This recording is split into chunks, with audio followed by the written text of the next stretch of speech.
Centre मामले से जुड़ी बड़ी खबर आपको बता दें। इस वक्त की बड़ी खबर सामने आ रही है। कोचिंग हादसे में 5 और गिरफ्तारी की गई है। दिल्ली पुलिस ने गिरफ्तार किया है और अब तक कुल गिरफ्तारी की बात करें तो 7 आरोपी की गिरफ्तारी हो चुकी है। बेसमेंट का मालिक भी गिरफ्तार किया गया है। काली गाड़ी का ड्राइवर भी गिरफ्तार कर लिया गया है। आपको बता दें, इसी गाड़ी की वजह से गेट टूट गया था, जिसकी वजह से पानी का फ्लो काफी ज्यादा हो गया और पानी का बहाव तेज होने के साथ पूरे बेसमेंट में पानी भर गया। तो काली गाड़ी का ड्राइवर जो है वो गिरफ्तार कर लिया गया है। न्यूज 18 संवाददाता शंकर आनंद अधिक जानकारी के साथ जुड़ रहे हैं। शंकर, बड़ी कार्रवाई की जा रही है लगातार, 7 आरोपियों की गिरफ्तारी अब तक, और क्या कुछ अपडेट, जांच कहां तक पहुंची?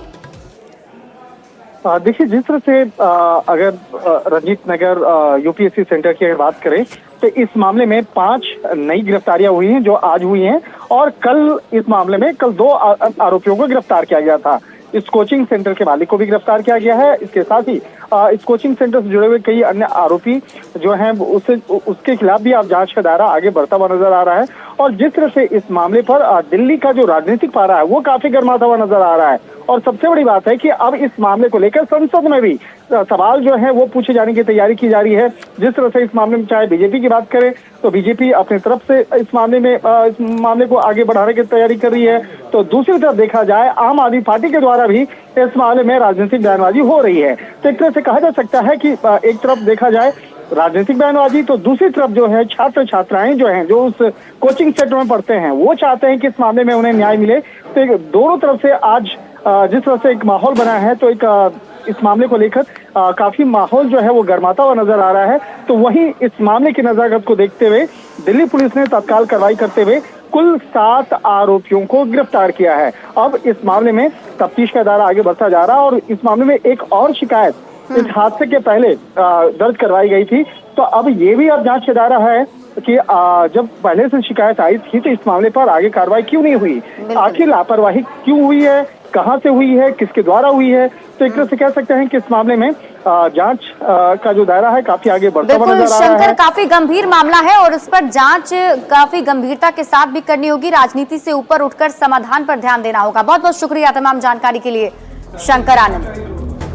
बढ़ते हैं आगे और देखिए, इस पूरे मामले को लेकर छात्र काफी ज्यादा आक्रोशित हैं और छात्रों की तरफ से प्रदर्शन किया जा रहा है। छात्रों की मांग है कि जिन छात्रों की मौत हुई है उनके परिजनों को मुआवजा दिया जाए, और इसके साथ साथ उनका आरोप ये भी है कि जितने छात्रों की मौत हुई है उनकी संख्या सही से नहीं बताई जा रही है, तो पहले उनकी संख्या को बताया जाए। मतलब उनके हिसाब से कुछ और भी छात्रों की कैजुअलिटी की खबर है।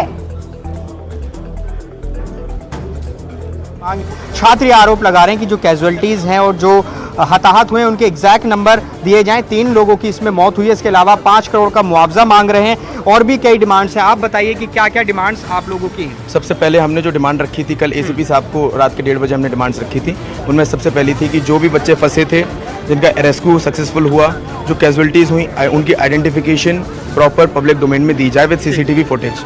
दूसरी डिमांड, देखिए मॉनेटरी ये चीज़ें लॉस नहीं कवर कर सकती, लेकिन हमारा ये मानना है, कल कमिश्नर साहब से बात हुई थी, उन्होंने ये कहा था कि हम 10 लाख का कॉम्पनसेशन दे रहे हैं, कम से कम 1 करोड़ का कॉम्पनसेशन का डिमांड रखा है। दूसरा 5 करोड़ की बात हुई थी, तो अभी ये आप लोगों ने तय कर लिया कि 1 करोड़ की अब वापस मांगा गया? It's minimum 1 CR, we can not go below 1 CR। ठीक है। फिर डेथ्स के एग्जैक्ट नंबर प्रूफ वगैरह हम लोगों को दें। FIR की कॉपी, किस किस पे FIR हुई है वो सारी चीज़ें दें। पुलिस ने क्या अभी तक कार्रवाई की है वो चीज़ें पब्लिकली सबको इन्फॉर्म की जाएं। हमने ये सारी डिमांड्स पुलिस प्रशासन के सामने रखी हैं। और देखिए, जिन 3 छात्रों की मौत हुई है उसमें से बिहार की रहने वाली औरंगाबाद की तान्या भी शामिल हैं। तान्या के परिवार वालों में रो रो कर उनका बुरा हाल है। जाहिर सी बात है, आप सोच सकते हैं, अंदाजा लगा सकते हैं, जिस तरीके से तान्या की मौत हुई है उसके बाद से पूरे घर में मातमी सन्नाटा पसरा हुआ है। IAS बनने का सपना लिए बिहार के औरंगाबाद की बेटी तान्या दिल्ली गई थी और देखिए, शनिवार को आई आफत की बारिश ने उसकी जान ले ली। औरंगाबाद जिले के नबीनगर पंचायत क्षेत्र के मस्जिद गली निवासी विजय सोनी की बेटी थी तान्या। बेटी तान्या की मौत के बाद उनके घर में मातमी सन्नाटा है। परिजनों की आंखों से न सिर्फ नींद गायब है बल्कि उनका रो रो कर बुरा हाल है। तान्या का सपना IAS अधिकारी बनकर अपने माता पिता और क्षेत्र का नाम रोशन करना था, तान्या के परिवार वालों के अनुसार तान्या पिछले 1.5 साल से दिल्ली में रहकर IAS की तैयारी कर रही थी।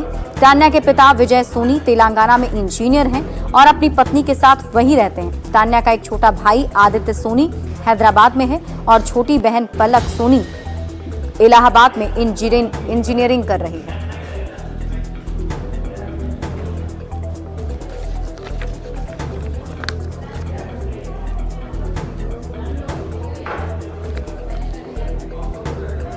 और इस बीच आपको बड़ी खबर दिल्ली से बता दें, बिहार में लगातार गिर रहे पुल हादसे को लेकर अब सुप्रीम कोर्ट में सुनवाई होने वाली है। तो बड़ी खबर आपको बता रहे हैं, बिहार सरकार NHAI और केंद्रीय सड़क परिवहन और राजमार्ग मंत्रालय को नोटिस जारी किया गया।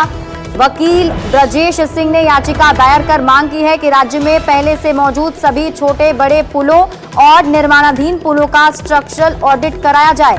पहले से मौजूद और निर्माणाधीन पुलों की रियल टाइमिंग निगरानी के लिए एक स्थायी नीति बनाई जाए। याचिका में सिवान, मधुबनी, किशनगंज और अररिया में पुल गिरने की घटनाओं का जिक्र किया गया है।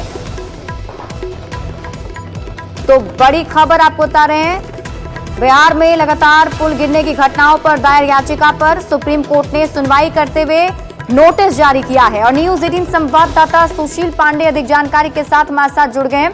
सुशील, सुप्रीम कोर्ट की तरफ से और क्या कुछ कहा गया है इसमें? के समक्ष इस पूरे मुद्दे को उठाया गया और इस पूरे मामले को लेकर सुप्रीम कोर्ट को यह जानकारी दी गई कि आए दिन सुप्रीम कोर्ट में जो निर्माणाधीन बिहार में जो निर्माणाधीन पुल हैं वो लगातार गिर रहे हैं। लिहाजा एक बड़ी चिंता का विषय है कि जनता का जो टैक्स का पैसा है वो इस प्रकार की चीजों में लगाया जा रहा है जिसकी निगरानी भी आवश्यक है। यहाँ सुप्रीम कोर्ट में जो याचिका दायर की गई जिसका अभी आप जिक्र कर रही थी ब्रजेश सिंह के द्वारा, उन्होंने अपनी याचिका में मांग की है कि राज्य में पहले से जो मौजूद पुल हैं, चाहे वो निर्माणाधीन हो या बन चुके हों, उन तमाम पुलों के जो स्ट्रक्चर हैं उसका ऑडिट करवाया जाए और साथ ही साथ उसकी रियल टाइम निगरानी के लिए एक कमेटी बनाई जाए। तो जो समय समय पर पुल के क्वालिटी और उसके तमाम जो चीजें हैं उसकी निगरानी भी करें। और इस याचिका में सीधे तौर पर सिवान, मधुबनी, किशनगंज और अररिया में जो घटनाएं हुई हैं पुल के गिरने को लेकर, उसको लेकर सवाल उठाया गया था, जिस पर सुप्रीम कोर्ट ने सुनवाई के लिए अपनी तरफ से मंजूरी दी है। और न केवल सुप्रीम कोर्ट ने मंजूरी दी है बल्कि सुप्रीम कोर्ट ने बिहार सरकार, national highway authority of India और केंद्रीय सड़क परिवहन को नोटिस जारी कर जवाब मांगा है। अब ऐसे में ये देखना है कि सुप्रीम कोर्ट के इस नोटिस के बाद तमाम जो मंत्रालय हैं और साथ ही साथ बिहार सरकार है अपना क्या कुछ जवाब सुप्रीम कोर्ट में दाखिल करता है और पूरे प्रकरण को लेकर जो सवाल उठाए गए हैं उस पूरे प्रकरण पर अपना क्या कुछ जवाब सुप्रीम कोर्ट में दाखिल करते हैं। ठीक है सुशील, बहुत बहुत शुक्रिया तमाम जानकारी के लिए।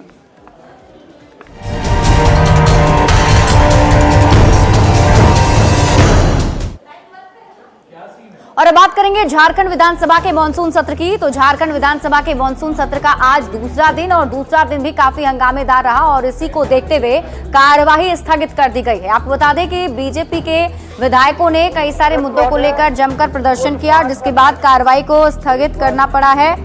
29 जुलाई से सत्र की शुरुआत हुई और सत्र पहले दिन तो शांतिपूर्ण रहा, लेकिन आज से विधानसभा की तस्वीर बदली है। सत्र के अंदर विपक्ष ने जोरदार हंगामा किया है। सदन के भीतर और बाहर दोनों जगहों पर विपक्ष ने हंगामा किया।